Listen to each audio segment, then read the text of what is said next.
I just wanted to elaborate a little bit on something that Vinnie said that's actually very powerful. He was talking about being present, being in the moment when you're performing, because there's no time to think about anything, right? And he mentioned sight reading. And you do know that he's the greatest sight reader in the world, right? But I'm gonna tell you a little story. This is a true story, okay? And it involves sight reading, being present, and Vinnie. Okay, so I just moved out to California. I'm 20 years old, and I find myself in rehearsal with Frank and Vinnie. And I've studied these guys. I've studied Vinnie before I was even in Frank's band.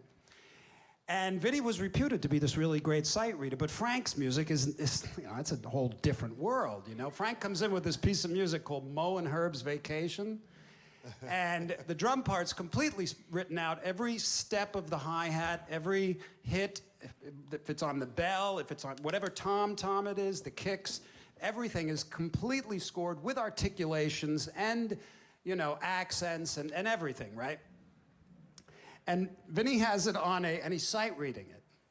And he has it on it was like two music stands, right? And this is when his seat was, do you remember when you used to sit really low?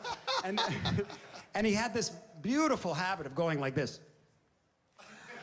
With his glasses, right? Okay. All right. So Vinnie's sitting there, and the tempo of this song is like this. Don't, kind of slow, but the drum part and the melody, it was absolute insanity. The polyrhythmic nested-tuplet stuff going on was like the 17/3 with stuff inside of it. And so the drum part might sound, if the tempo is going like this, the drum part might sound like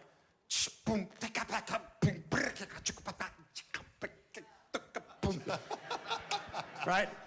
He's sight reading it, right? Okay, that's bad enough.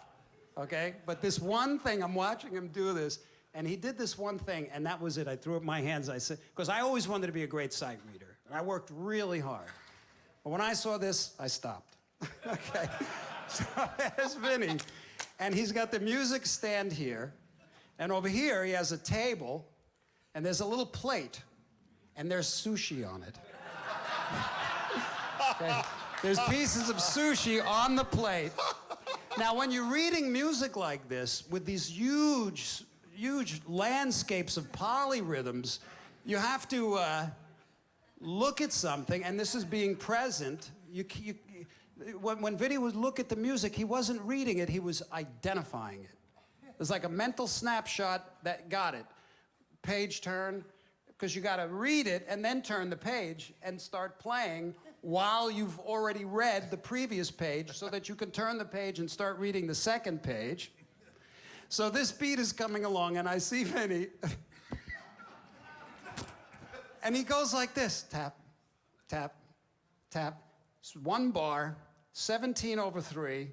He gets a mental picture of it. He starts to turn the page, and as he's turning the page, the other limbs start reading what was on the previous page, and right before he ended up finishing reading what was on the second page, he went like this.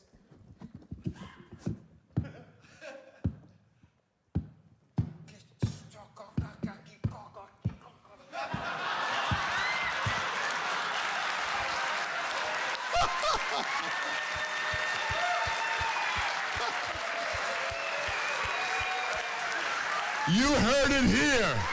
You heard it here. He picked up the sushi and ate it in the middle of turning the page with the glasses and didn't miss a beat. Even Frank threw his baton. Was it albacore or was it? I think it was the tamago. I think It was a spicy tamago.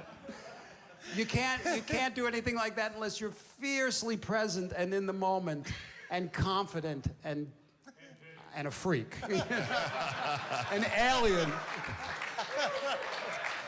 Beautiful. It's pretty funny, isn't it? I mean, he's right in terms of you're taking these mental snapshots because you start to learn how to recognize phrases, even if they're big ones. Long phrases and the tempo is slow enough, you're looking, you're going, okay, right?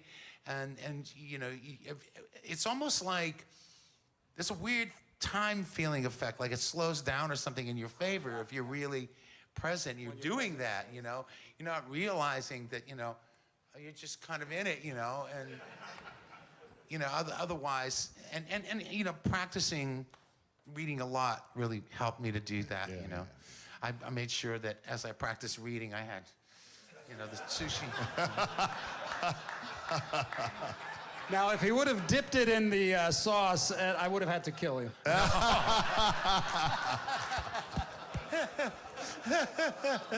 Yeah, but then he transcribes this stuff, you know? And I'm looking at it and I'm going, I played that? Really? Damn. You know? And I'm looking at it going like, you gotta be kidding me. You know? And like trying to read the transcriptions of what I improvised was another matter. It was insane, you know, to be able to hear that stuff and transcribe it. But this freak did it, you know? Without the sushi, you know? Us regular